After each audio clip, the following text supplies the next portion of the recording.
Salve, salve, galera do primeiro ano do CEMAL. É um prazer em revê-los. Estou com muita saudade de vocês, mas o show tem que continuar, como dizia o poeta, né? Nós estudamos no primeiro bimestre os chamados povos pré-colombianos, os astecas, os maias e os incas.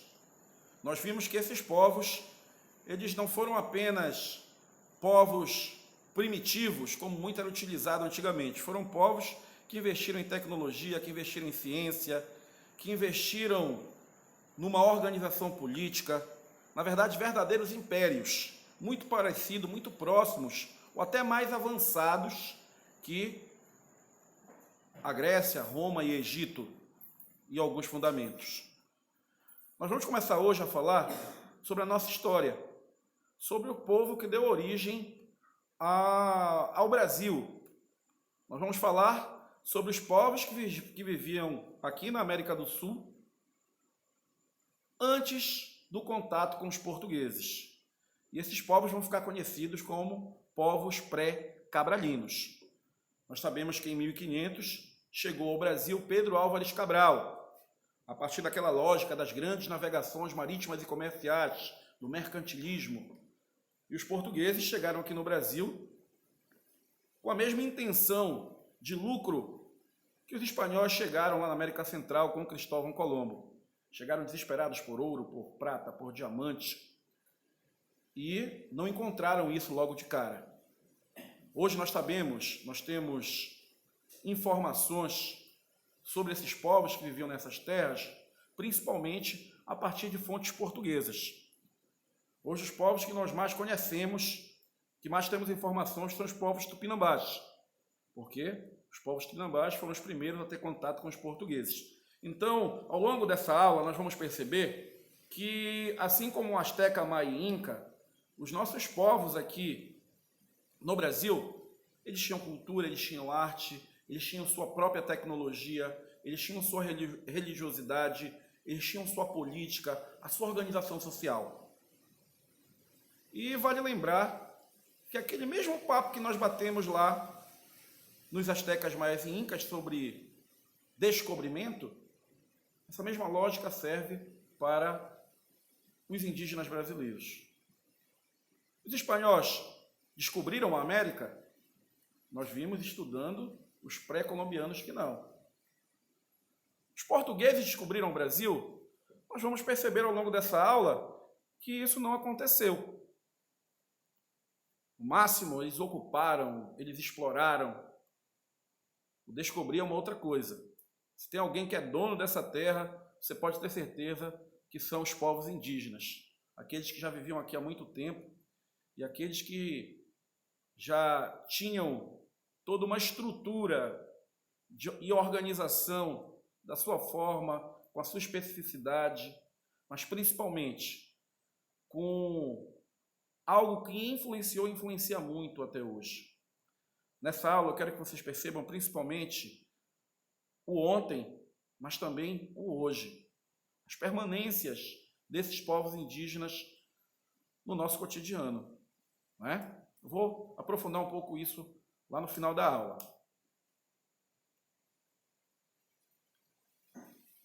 Índios no Brasil. Uma das características principais quando nós falarmos desses povos que viviam aqui na América do Sul, que os portugueses vão chamar de Brasil, uma das características centrais é que esses povos eles eram coletores e caçadores. Professor, o que é ser coletor e ser caçador?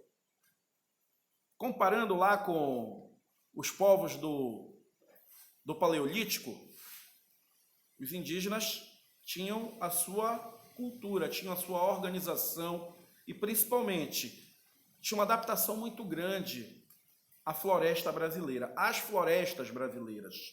Quero que vocês observem nesse mapa aí que nós tínhamos tribos indígenas, que nós tínhamos as civilizações pré-cabralinas, como é trabalhado no Enem, em todas as fronteiras do que hoje nós chamamos de Brasil. Percebam lá na ilustração do mapa a distribuição dos grupos indígenas no Brasil, certo? O tronco nós tínhamos vários troncos linguísticos e os índios chamavam para a nossa terra de Pindorama, a terra das palmeiras, ou também a terra habitada pela tribo. Os índios viviam da caça, os índios viviam da pesca, os índios viviam também da agricultura. E de uma forma diferente dos povos que nós estudamos anteriormente. Nós vimos que os astecas, os maias e os incas eram povos que imperavam, povos que tinham outras perspectivas de exploração, inclusive de outros povos, né? Os astecas principalmente. Os astecas tinham o centro, né? Que era Tenochtitlan, mas tinham várias cidades que estavam ligadas, né? Assim como Roma fazia lá no mundo antigo. Roma era o centro e Roma tinha várias províncias, o centro asteca também tinha. Aqui no Brasil, os nossos indígenas, eles tinham um outro tipo de organização, tinha uma outra cultura. E o objetivo central não era o comércio, o objetivo central não era o lucro. Eles tinham uma organização a partir principalmente do sexo e das tradições. Isso eu não quero que vocês esqueçam. Os tupis ocupavam principalmente a costa atlântica e essa organização ela era feita principalmente a partir das famílias, aldeias e tribos.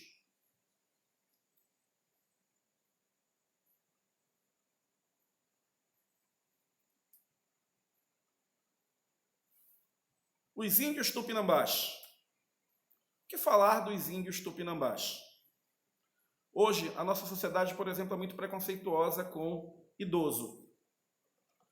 Os idosos eram muito valorizados nessas tribos tupinambás. Então, vamos falar principalmente dos tupinambás, porque as nossas fontes históricas elas se centram muito nessa população indígena, porque foram os primeiros povos a ter contato com os portugueses. E a partir da visão dos portugueses, agora nós temos mais informações, mas são os povos que nós vamos colocar como referência, né? Quando nós falamos de, por exemplo, idosos, os tupinambás tinham uma valorização gigante aos idosos. Os idosos tinham a responsabilidade de levar para os mais jovens a cultura. Os idosos tinham a responsabilidade de falar sobre a cura, conhecimento das ervas. Tinham a relação entre o material e o espiritual. Era o chamado pajé. O cacique. Quem era o cacique dentro de uma tribo indígena? O cara da coragem, o cara da valentia e que tinha a responsabilidade de garantir a paz e a prosperidade da tribo. Quem eram as crianças dentro de uma tribo indígena tupinambá? Era a base, era a manutenção da tradição, era a manutenção da história. Então existia toda uma simbologia. É muito interessante a gente observar essas características, porque muitos chamam até hoje para o índio de primitivo, incivilizado, mas na sociedade que nós vivemos hoje, o capitalismo, as pessoas matam e morrem por dinheiro.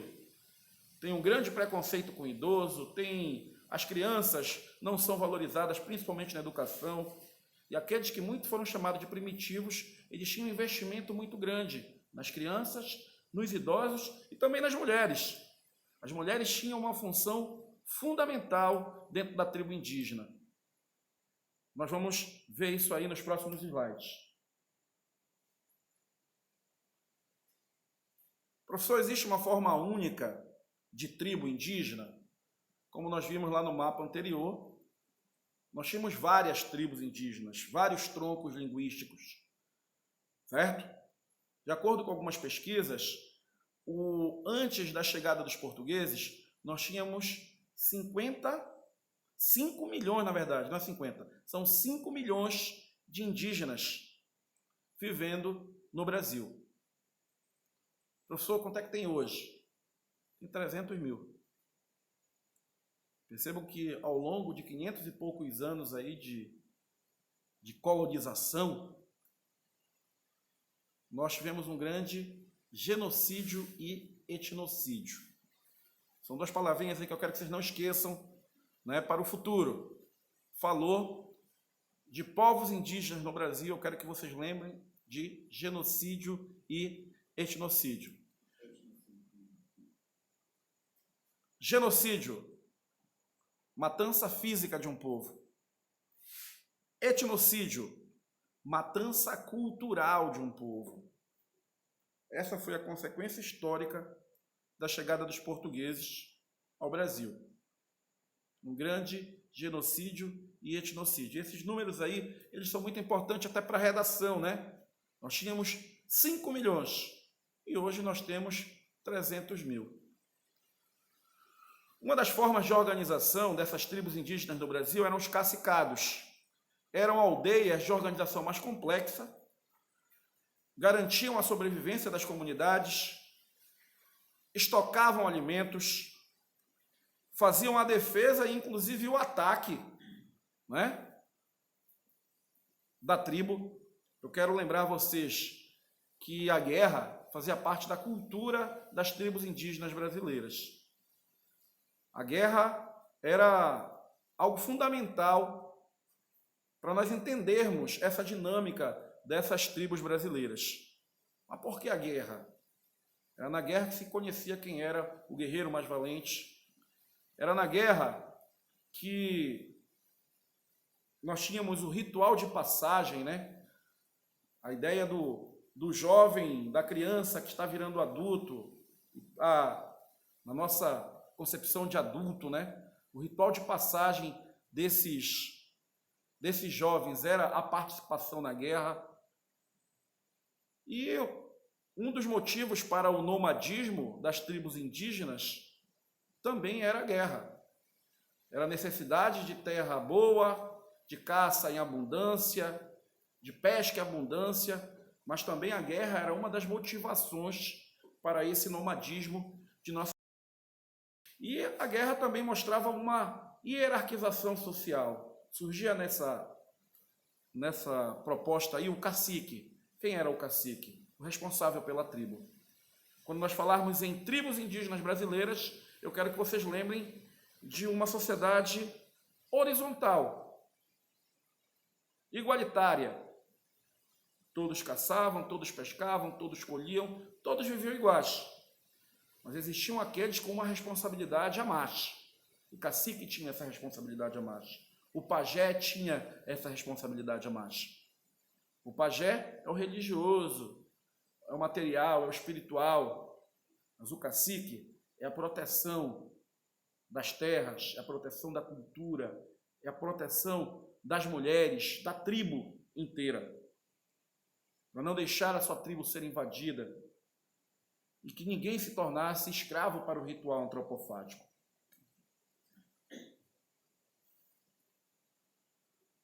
Como eu falei anteriormente, viviam da caça, da pesca e da coleta de frutos. A produção não tinha o objetivo de comércio. A produção tinha o objetivo principalmente de alimentar quem vivia ali. As mulheres tinham um papel fundamental. As mulheres, elas trabalhavam na agricultura, trabalhavam na organização da tribo, trabalhavam na educação dos jovens dentro da tribo e, principalmente, eram responsáveis por essa harmonia da tribo com a natureza. Eu quero que vocês lembrem que a nossa sociedade hoje ela é extremamente dividida, preconceituosa. E hoje um dos grandes debates que nós temos na sociedade contemporânea é essa ideia do machismo, é a ideia do feminismo, né? É a defesa, na verdade, do feminismo. E percebam como as mulheres indígenas elas tinham toda uma participação igualitária dentro dessa sociedade. Falando principalmente, né, dos povos tupinambás. O trabalho ele envolvia toda a comunidade, certo? O trabalho envolvia toda a comunidade. E assim, durante o período que a terra estava servindo às necessidades da tribo, lá estavam todos. Mas a partir do momento que a terra ela começa a perder a sua fartura, a mata começa a não proporcionar aquelas caças que a tribo tanto necessitavam, se desfaz a aldeia e a aldeia vai procurar uma outra área, certo? Vem aquela história, né? Professor, por que os astecas e os maias e os incas viraram impérios? Tinham uma cidade central e os tupinambás não tinham, principalmente devido a essa cultura do nomadismo, a cultura, né, na verdade, conversando com a religiosidade. Nós vamos ver lá na frente que os indígenas acreditavam em uma terra prometida, que eles chamavam de terra sem males. Uma terra onde existia muita caça, existia muita pesca, e que todos viviam muito bem. Inclusive, uma terra onde existia uma fonte da juventude, onde todos aqueles que chegavam naquela terra chegavam também perto dos seus deuses e chegavam perto dos seus antepassados. Falando dessa religiosidade dos tupinambás, é muito importante nós lembrarmos que eles eram politeístas, ou seja, eles acreditavam em várias divindades, em vários deuses, certo? Inclusive, seus antepassados se transformavam em deuses, e eles também tinham uma relação muito próxima com a natureza. Falou em religiosidade, vamos lembrar do politeísmo e do animismo. As forças da natureza viravam, se transformavam em divindade. O sol, a lua, a terra, né? E observando essas características dessa religiosidade, é importante nós lembrarmos da terra sem mal, como eu falei anteriormente. A terra sem mal era essa terra prometida, era essa terra com caça, com pesca, era uma terra de fartura, era uma terra da fonte da juventude. Era, na verdade, o paraíso, né? No cristianismo, todos acreditam no paraíso. Após a morte, você vai para o paraíso, prometido por Deus. Os indígenas acreditavam na terra sem males. Certo? E essa religiosidade, quem tomava conta principalmente, eram os pajés, eram os mais velhos, que tinham nos cantos, nas danças, nas incorporações, os seus rituais religiosos, onde ele tentava movimentar a tribo inteira. A ideia da tribo indígena ser formada por malocas em círculo servia para mostrar que todos são iguais, mas também servia para os rituais religiosos.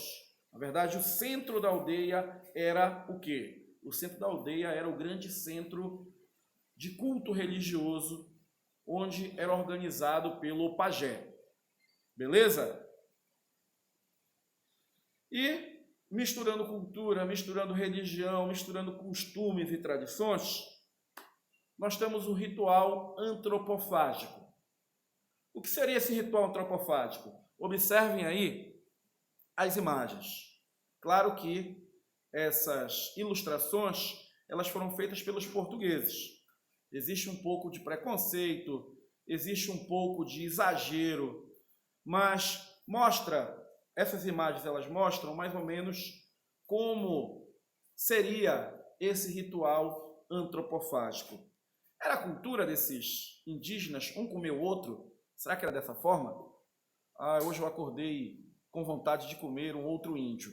Será que era assim que tratavam os tupinambás, os guaranis? Vocês podem ter certeza que não. O ritual antropofágico era algo sério. As guerras proporcionavam escravos.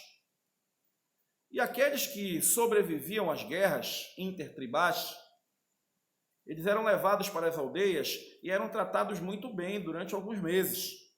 Inclusive ganhavam mulheres, ganhavam alimentos, mas já sabiam do seu futuro, que era a morte.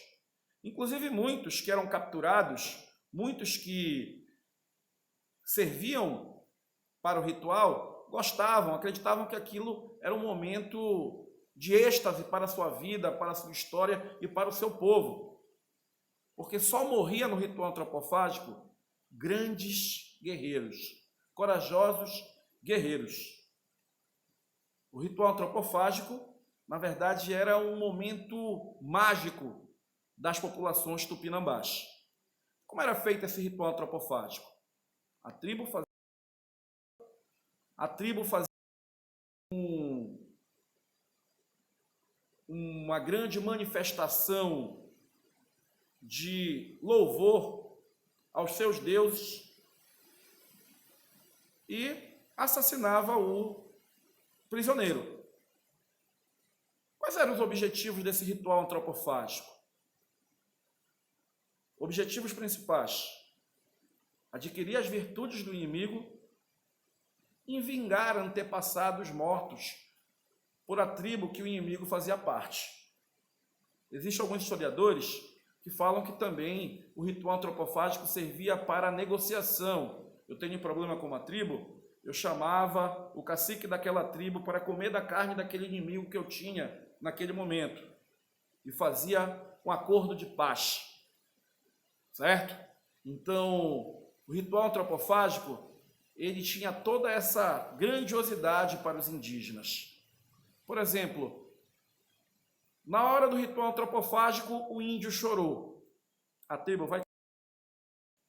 Não.